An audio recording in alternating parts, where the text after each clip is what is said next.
Okay, Shawn Powers is in the co-host seat today, and our guest is Stephen Whyno, who covers hockey and the Capitals for the Associated Press. Stephen, thanks for joining us today. Happy to be here.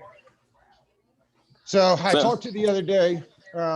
We have a lot of people that follow the show that are new to hockey. So I was hoping you might give us a little intro, if you will. Let's start out with the changes to the schedule this year. We're now playing a full slate of games. Is that right?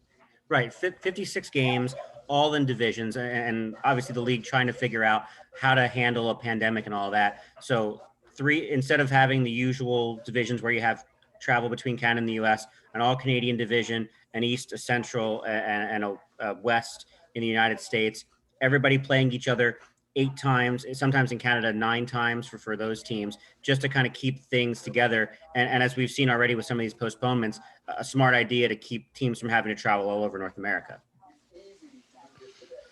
Okay, let's start with the simple stuff. There are lines in hockey that the guys are on. How do we set those lines up? What is important with those lines? Let's get a brief, because that's one of the things that still confuses me. I get the puck's got to go in the net, and I get icing, but the lines and how we stress defense is a mystery to me. Essentially, you have a coaching staff who figures out how to balance out lines. You got a left wing, a right wing, a center, and basically, usually a team will dress 12 forwards and 6 defensemen during a game. Occasionally, that'll be 11 and 7, but no need to explain that now. But you try to figure out basically your best players are your first, your second line players. Some coaches try to balance out your line so you have 3 essential scoring lines where you have some of the better shooters and passers together, maybe not just on the first line. And when you have defense pairings, usually you'll try to make sure that your best players don't play against the opponent's best defenseman. And that's so much of the chess match that you see in a playoff series or something like that, where you realize at a home, a team gets the last change, as they call it, last chance to put players on the ice, basically to try to get the matchups they want. And so much of hockey, even if one team has won 30 games and another team's won 15, is about matchups. And some teams find better matchups than others. And to me, that's what the value of coaching is in hockey. So much in the regular season, as we've seen around here with Bruce Boudreau and other Capitals coaches who've had regular season success, is you've got to translate that into the playoffs where you're actually playing a chess match of trying to figure out what's your best matchup against another team. Okay. And so what has the new coaching staff brought that the old coaching staff was missing? Everything, like organization. It's incredible when you bring in a coach. Peter Laviolette won the Stanley Cup with Carolina Hurricanes back in 2006. He's taken 2 other teams to a Stanley Cup final. He's, I don't want to say a taskmaster style coach, but he holds players accountable, and he's got a staff and a plan and an organization that makes sense.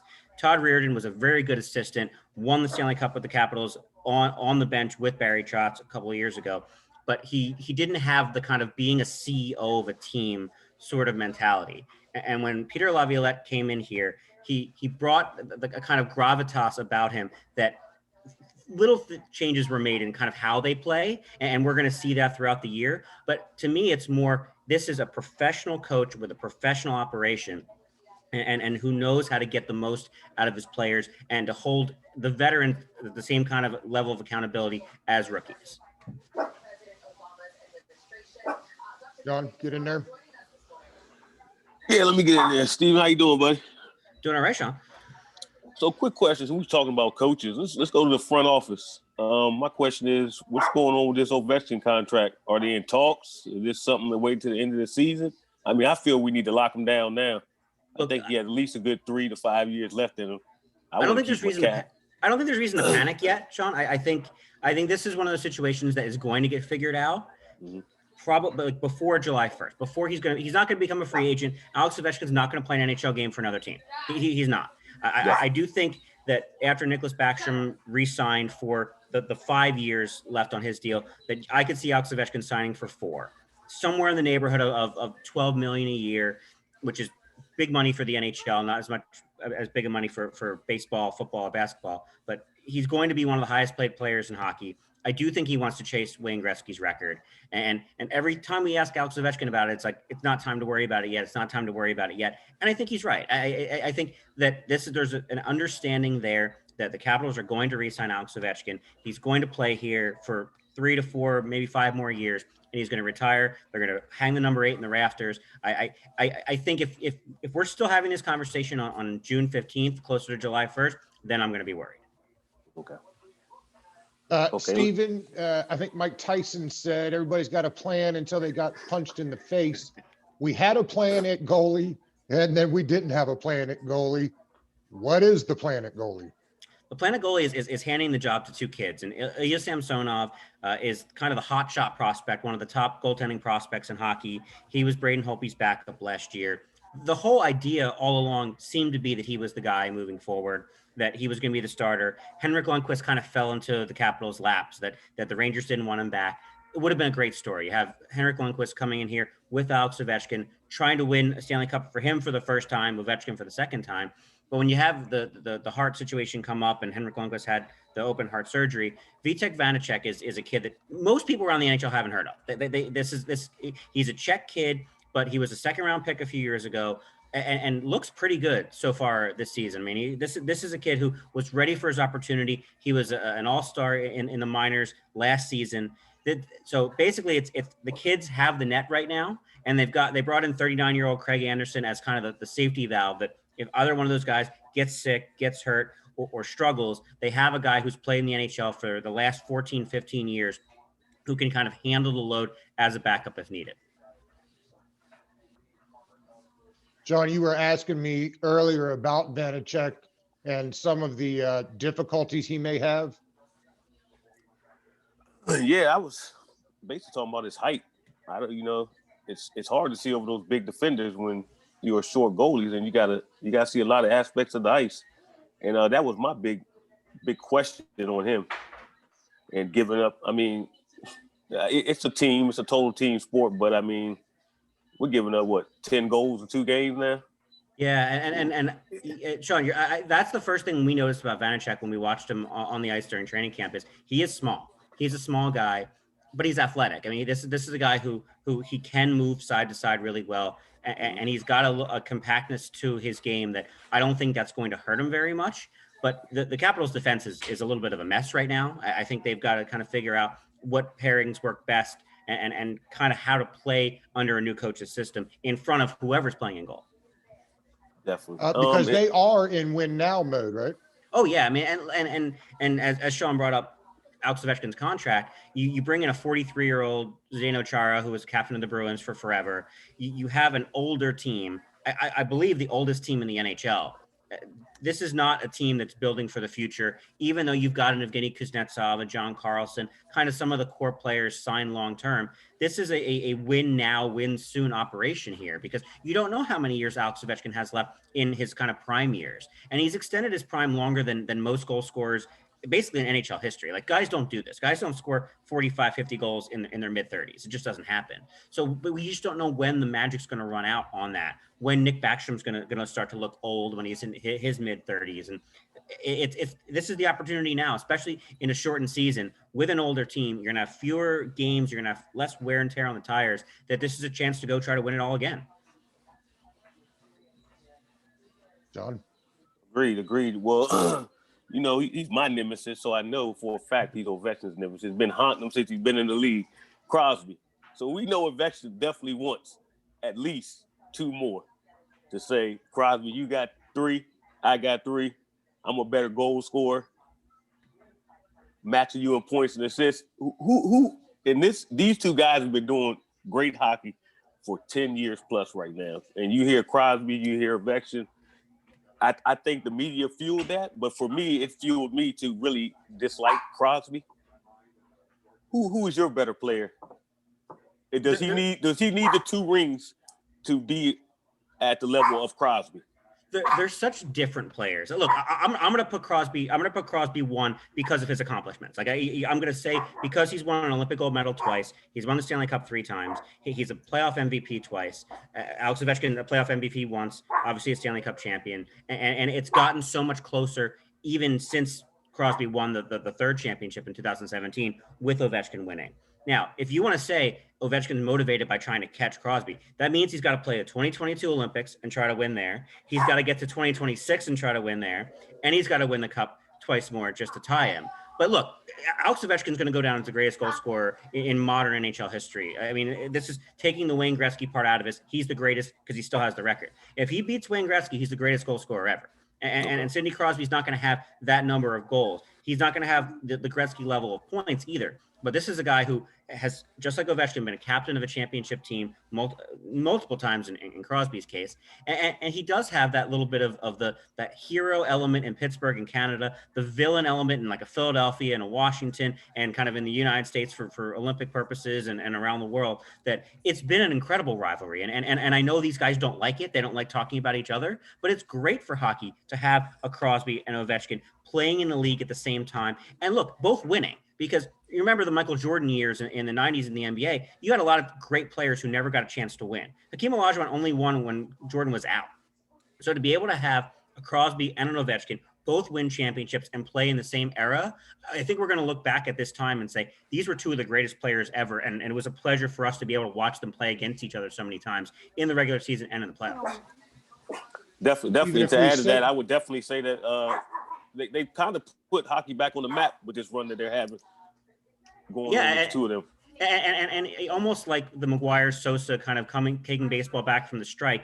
This was the NHL had the lockout in 04-05, and it's what allowed Ovechkin and Crosby to be number one picks in back-to-back years and make their debuts at the same time. Is you didn't have a season there. So you have Crosby, Ovechkin, you have new rules coming out of the lockout in 2005, and all of a sudden, after all the jokes about NHL being on Outdoor Life Network and all these things, it's back to being kind of a prominent sport. It's still number 4 among the North American men's professional sports leagues, but it's gotten that kind of prevalence again. Stephen, if this team doesn't get to where it's trying to go, set goalies aside, what will be the main reason in your mind? I think they're older. I think the possibility there is that this team is kind of past its prime as a group. And I think we all wondered that in 2018 when the window was apparently closed. They brought guys in to try to win, and you thought there'd be some big changes in the summer of 2017, and there were, and guys left and they won anyway. What I worry about with this team is you have much of your core kind of getting into their late 20s, early 30s, and they're not getting any younger. And even signing a Brendan Dillon, who's a big, tough, physical defenseman, 30 years old, also not getting any younger. I think they could be out kind of skated, out kind of played by teams who are younger, who are quicker. Now, the Capitals won a Stanley Cup by playing a hard, heavy game that's not reliant totally on speed and skill, as talented as they are. So they can win that way. But if I'm going to pick a way that they're going to lose, it's going to be because this team is beaten by a faster, younger opponent. I'm curious, you had mentioned Vanecek's time down in the minors. How long do those guys usually spend down there? You know, like baseball guys can toil away for years before it's finally time. Is that similar in hockey, or I'm not sure how that works? You know what? He actually spent 5 years in the minors, and that's a long time. Usually when guys are going to get to the NHL, they don't have to cook for that long. I mean, and even if there are guys who are playing junior hockey in Canada or across the U.S. From their 18, 19, 20-year-old years, it's then kind of to the minors. And most of the guys who are going to get to the NHL get there within 2 to 3 years. Vanecek was just a guy who, because the Capitals had such solid goaltending, whether it was Semyon Varlamov, Braden Holtby, Philip Grubauer, Ilya Samsonov, he was just kind of the back of the line. And it took all of this happening, Braden Holtby leaving in free agency, Henrik Lundqvist getting signed and not being able to play, for him to get this opportunity after so many years. John? Definitely. I came into the season as contenders. And after this small sample of games, would you say contenders, or again, I'm worried too early? It's early in the season. Relax. Yeah, I think they're still contenders because I came into this thinking this division was really deep, that it's going to be hard for the top 4 teams to make the playoffs. Penguins aren't that good. The Flyers might not be all that good. The Bruins might not be that good.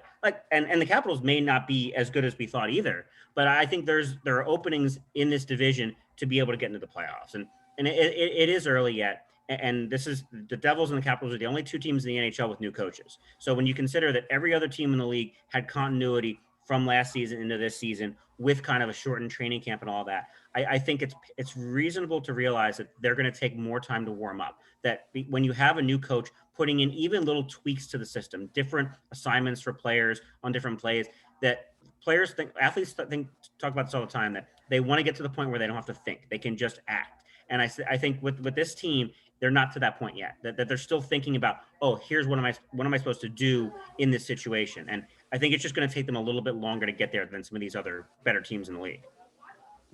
Stephen, if we look at football, in my mind, we've got a head coach, a defensive coordinator, an offensive coordinator. How does that work in hockey? It's similar. When you have assistants, and the Capitals have Scott Arniel, who's a former NHL head coach. He's been on the staff for a couple of years. He's kind of the coach the forwards, offensive guy. Peter Laviolette brought in Kevin McCarthy, who's kind of his right-hand man. He coaches the defensemen and kind of the defensive aspect of the game. Blaine Forsythe is a guy who's been here longer than I've been in DC, back to the Bruce Boudreau days, and he coaches the power play and kind of assists in other parts of the game. That what a good coach does is he's able to kind of hand out different responsibilities while also running the show. I mean, this is still a coach's team, a head coach's team, but he's got to farm out different responsibilities to different coaches and say, okay, you're in charge of the penalty kill, you're in charge of the power play, you're running the forwards, you're running the defensemen, because when you're behind the bench during a game and it's going so fast, you can't be the only person kind of pulling the strings. And especially with these coaches having to wear the face masks now this year and yelling through them, you need more than one voice behind the bench trying to kind of running and controlling traffic, let alone running a practice every day. Shawn, you got anything else? Yeah, one more thing. With this 60-game schedule, Steve, do you think it helps us? Because, normally years you watch the Capitals, we click around that all-star break, and we go on these crazy runs where, the month of February, we might not lose a game. Does that help us with the shortened season? Maybe we go on that run right around playoff times and we get another championship? I think it helps because just what I mentioned earlier about being an older team is I think it helps the fewer games this team is going to play. And especially because Ilya Samsonov has never played more than 36 games at any level of his life in a season. So I think it's going to help get these goalies in the right frame of mind for the playoffs, that they have just the right amount of game experience during the season to kind of peak for the playoffs. And that's always the challenge, right? I mean, that's every team in every sport. You're trying to figure out how do you peak at the right time. And the Capitals have been good at that. But when you have a 43-year-old Zdeno Chara, a 35-year-old Alex Ovechkin, a 34-year-old Nicholas Backstrom, playing fewer games, I think is going to help them. Now, as long as they don't stumble along the way. I mean, this is going to be the margin for error of making and missing the playoffs is going to be more difficult, I think, for every team, because when you have fewer chances to pick up points, every game's within your division, you can't afford to blow a 3-goal lead and lose to Pittsburgh in overtime. You can't afford to do those things often. But I do think this team has enough talent to get to that point. And I think if they get in, this is a team built for playoffs. Just the way they play.